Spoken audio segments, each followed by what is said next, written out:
Agora, a Bíblia lida e explicada com Alain Amorim. Para quem quer ouvir a Palavra de Deus de forma simples e compreensível. Olá, querido ouvinte, querida ouvinte, estamos de volta com mais um programa, a Bíblia lida e explicada. Eu sou o pastor Alain Amorim. Nós continuamos o nosso estudo pelo Evangelho de Marcos, capítulo 9. Hoje, concentrando nos versículos 30 ao 37. Diz assim então a bendita palavra de Deus: E tendo partido dali, passavam pela Galiléia, e não queria que ninguém o soubesse, porque ensinava aos seus discípulos e lhes dizia: O Filho do Homem será entregue nas mãos dos homens, e o matarão, mas 3 dias depois da sua morte ressuscitará.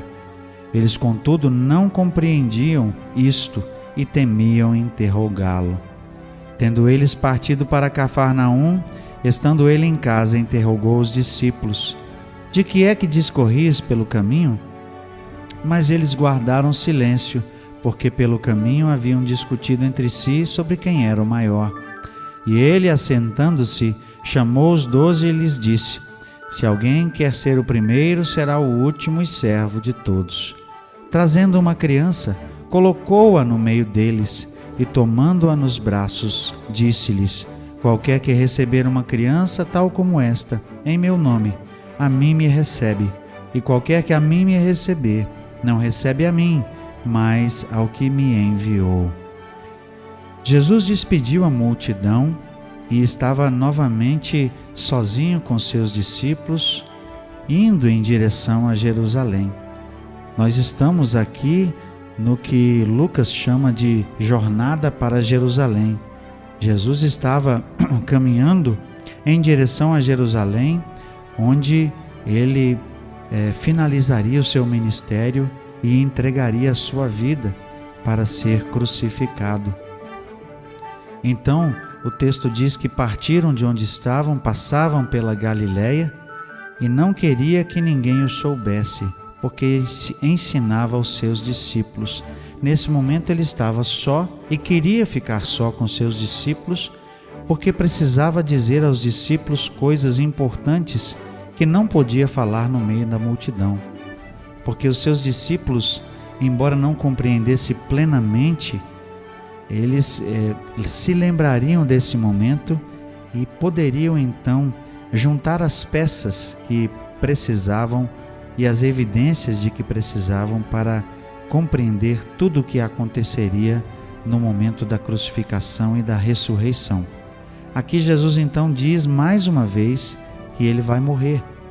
Diz assim o texto: Porque ensinava os seus discípulos e lhes dizia: O Filho do Homem será entregue nas mãos dos homens, e o matarão, mas 3 dias depois da sua morte ressuscitará.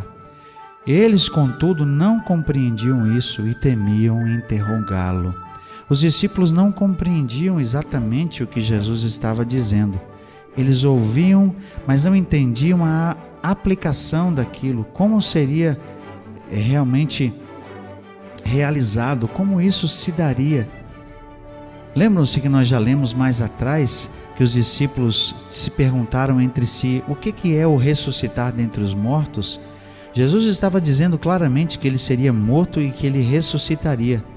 Mas como isso não era ainda algo comum, ou pelo menos não tinha sido visto a olho nu como seria no caso de Jesus, os discípulos não compreendiam. Mas era preciso que isso fosse anunciado. Era preciso que isso estivesse na memória dos discípulos para que no momento certo essa lembrança viesse à mente e eles tivessem uma compreensão plena. Da Galiléia, então, nos diz o verso 33 que eles foram para Cafarnaum, e estando em casa, ele interrogou os discípulos: De que é que discorríeis pelo caminho? Olha só que interessante. Eles não tinham a compreensão do que Jesus estava dizendo. Mas, enquanto essa compreensão não chegava, eles então estavam discutindo entre si quem era o maior entre eles. Certamente os discípulos ficaram com vergonha e não responderam nada para Jesus. O texto diz aqui no verso 34, eles guardaram silêncio, porque pelo caminho haviam discutido entre si sobre quem era o maior, ou seja, quem deles era o maior, quem era o maior discípulo. Interessante, eles ouviam e não entendiam o que Jesus disse.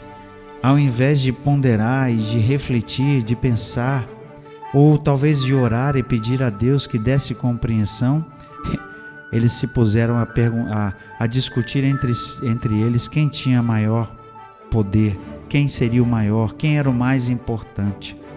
Mas Jesus, sem repreendê-los diretamente, faz uma repreensão leve a partir do verso 35, como nós vemos aqui registrado. Ele, assentando-se, chamou os 12 e lhes disse: se alguém quer ser o primeiro, será o último e servo de todos. Jesus sempre quis deixar claro que ele mesmo veio para servir e não para ser servido. E todos aqueles que o seguiam e que o seguiriam também seriam servos. Por isso ele disse: alguém quer ser o primeiro, será o último e servo de todos. Essa é uma característica de nós, os cristãos. Deve ser uma característica marcante nossa, de que nós devemos ser servos, de que precisamos entender, compreender que o nosso ministério nesse mundo, que a nossa função nesse mundo, que a nossa obra enquanto trabalhamos para Jesus é servir. Nós vivemos num tempo em que tantos têm uma compreensão errada do ministério, pastores, pessoas que se intitulam de bispos e apóstolos, pensando serem melhores que outros, firmados numa hierarquia que nós vemos que não existe, não é mencionada na Bíblia, e se esquecem do exemplo maior do próprio Senhor Jesus, que veio para servir. Se o Filho de Deus, o Deus encarnado, veio para ser Ele mesmo um servo, quanto mais nós. Então ele disse aqui de forma clara: quem quer ser o primeiro, seja o último e seja servo de todos. Somos todos servos. Somos todos servos do Deus Altíssimo. Não podemos permitir que as coisas subam à nossa cabeça, que nenhum tipo de posição nos coloque num lugar que pensamos ser o nosso, porque na realidade o que somos a realidade é essa, que somos servos. Somos servos.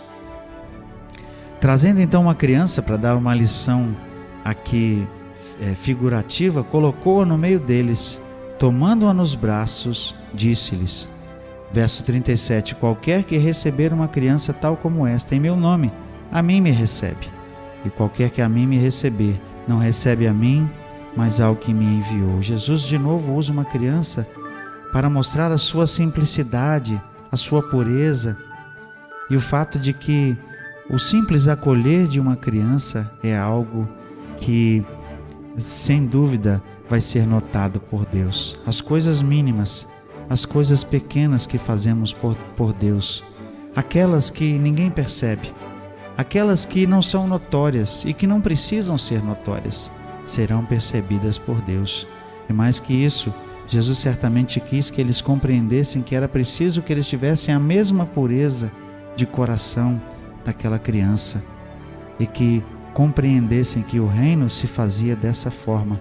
Não era com posição, não era com hierarquia, mas era com pureza, com simplicidade, com humildade. Quem receber uma criança tal como essa, a mim me recebe. E qualquer que a mim me receber, não recebe a mim, mas ao que me enviou, ou seja, recebe o próprio Deus. Quem tem essa compreensão vai receber então o próprio Deus em seu coração, vai compreender quem Deus é e o que é preciso para segui-lo e servi-lo. Nós vamos continuar o nosso estudo no próximo encontro, ainda do capítulo 9 de Marcos, caminhando para a reta final desse capítulo.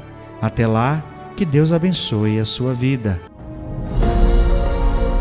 Acesse agora nossa plataforma e baixe os podcasts www.rede316.com.br. A Bíblia lida e explicada com Alain Amorim.